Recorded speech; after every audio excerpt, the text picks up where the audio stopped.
এখন যদি এসে কেউ বলে যে গোপালগঞ্জে যে সমস্ত ঘটনা ঘটছে তারপরে কি আপনি বলবেন নির্বাচনের অনুকূল পরিবেশ আছে? আপনি কি বলবেন? না, নাই। এই যে জবাবটা আপনার কাছ থেকে না নাই পাওয়া, এটাই ছিল মূল উদ্দেশ্য। আচ্ছা, নির্বাচনের পরিবেশ এখন নাই। দেখেন না গোপালগঞ্জে কি হচ্ছে। আমি যখন ইলেকশন দিব তখন কি আমার গোপালগঞ্জে ইলেকশন দিতে হবে না? ওখানেও তো ইলেকশন দিব। ওখানে এনসিপির মতো এরকম একটা মহান দল কোনো প্রার্থী দিতে পারবে না, এটা কি হইলো? যা কিছু ঘটেছে এটা কোনোটাই অপ্রত্যাশিত ছিল না। আচ্ছা, এনসিপি তাদের মার্চ টু গোপালগঞ্জ নামে যে এটা করেছিল, এটা তারা খুব ইন্টেনশনালি করেছিল। তারা এই তারিখে ঠিক মানে আন্দোলন, জুলাই আন্দোলনের যে আজকের দিনটা তো খুব গুরুত্বপূর্ণ। আজকের এই দিনে তারা ওখানে যেতে চেয়েছে ইচ্ছা করেই, যে একটা গন্ডগোল বাঁধক। এটা মানতে হবে আপনাকে যে ঢাকা শহরের পরিস্থিতি আর গোপালগঞ্জের পরিস্থিতি এক না।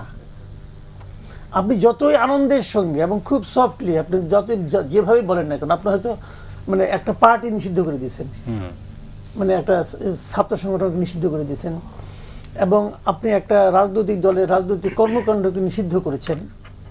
তার মানে এই না আপনি নিষিদ্ধ করার সঙ্গে সঙ্গে মানুষের মন থেকে, হৃদয় থেকে পার্টিটা ভ্যানিশ হয়ে গেছে। এটা হওয়া সম্ভব না। সম্ভব না এই কারণে, যখন একটা স্বৈরাচারী সরকার এই ধরনের ঘোষণা দেয়, সেটাও মানুষ ভয়েও ভ্যানিশ করে না। জামাতকে তো আওয়ামী লীগ নিষিদ্ধ করেছিল, জামাত কি ভ্যানিশ হয়ে গেছিল মানুষের হৃদয় থেকে? হয়নি কিন্তু। তো এটাও সেরকম হবে না। এবং এই পার্টিটার যে মূল নেতা, পার্টিটার মানে গঠনের পর থেকে আমি বলবো, সেই সমস্ত নেতৃত্ব কিন্তু গোপালগঞ্জ জেলা থেকে। গোপালগঞ্জ জেলার মানুষের হৃদয় আপনি বলতে চাচ্ছেন সবাই এখন আওয়ামী বিরোধী হয়ে গেছে।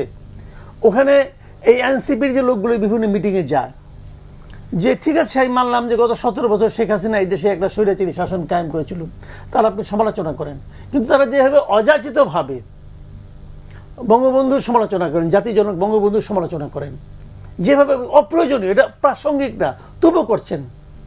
তো এটা যখন ওইটা উনি গোপালগঞ্জে দাঁড়িয়ে করতে চাইবেন, আচ্ছা, আর গোপালগঞ্জে মানুষ তাদের ফুলের মালা দিয়ে অভ্যর্থনা জানাবে, ভাই এটা বাস্তবতা না। তারা এটা জানে, তারা জানে না তা না, তারা জানে। তারা জেনে শুনে করছে, কারণ এটা কেওয়াজ বাজানোর মূল লক্ষ্য। এবং তারা যে কারণে গিয়েছে তাদের উদ্দেশ্যটা তো ফুলফিল হয়েছে। মারামারি হয়েছে, গোলাগুলি হয়েছে, 3-4 জন দেখলাম আহত হয়েছে, গুলি খাইছে। ওখানকার পরিস্থিতি আরো উত্তপ্ত হয়েছে। ওখানে 144 ধারা জারি হয়েছে তো। তো এগুলি কোনটাকে আপনি স্বাভাবিক বলবেন? স্বাভাবিক না। এখন যদি এসে কেউ বলে যে গোপালগঞ্জে যে সমস্ত ঘটনা ঘটছে তারপরে কি আপনি বলবেন নির্বাচনের অনুকূল পরিবেশ আছে? আপনি কি বলবেন? না, নাই। এই যে জবাবটা আপনার কাছ থেকে না নাই পাওয়া, এটাই ছিল মূল উদ্দেশ্য। আচ্ছা, নির্বাচনের পরিবেশ এখন নাই। দেখেন না গোপালগঞ্জে কি হচ্ছে। আমি যখন ইলেকশন দিব তখন কি আমার গোপালগঞ্জে ইলেকশন দিতে হবে না? ওখানেও তো ইলেকশন দিব। ওখানে এনসিপির মতো এরকম একটা মহান দল কোনো প্রার্থী দিতে পারবে না, এটা কি হইলো? হইল না তো।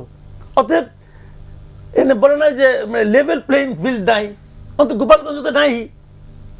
তো এটা তো একটা এক্সকিউজ হিসেবে অসাধারণ, এবং এইটাই ক্রিয়েট করা ছিল উদ্দেশ্য বলে আমি মনে করি।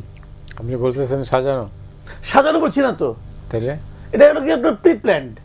সাজানো এক জিনিস, এটা আর কি জিনিস, মানে তারা জানতো এই ঘটনাগুলো ঘটবে, মানে যে ঘটনাগুলো ঘটেছে এটা এনসিপি ঘটায় নাই, কিন্তু পরিকল্পিত বলছেন। আমি বলছি যে এটা সম্পূর্ণভাবে পরিকল্পিত, এইভাবে যে উস্কানি দেওয়া হয়েছে, মানে ওখানে যাওয়াটাই উস্কানি। কিন্তু এই মুহূর্তে ওখানে যাওয়ার মতো বাস্তবতা তাদের ছিল না। যাওয়ার আগে তারা যে সমস্ত কথা কাহিনী বিভিন্ন জেলায় করেছে, বিভিন্ন জায়গায় বলেছে, তারা তো ওখানে যে এটাই বলবে। তো এই বলাটা স্বাভাবিকভাবে আমি মনে করি যে তারপরে যদি রাষ্ট্র, যদি সরকার যদি আগের থেকে পূর্ব পরিকল্পনা করে ওখানে ওরকম এনভায়রনমেন্ট ক্রিয়েট করার চেষ্টা করতো, তারা তো তাও করেনি।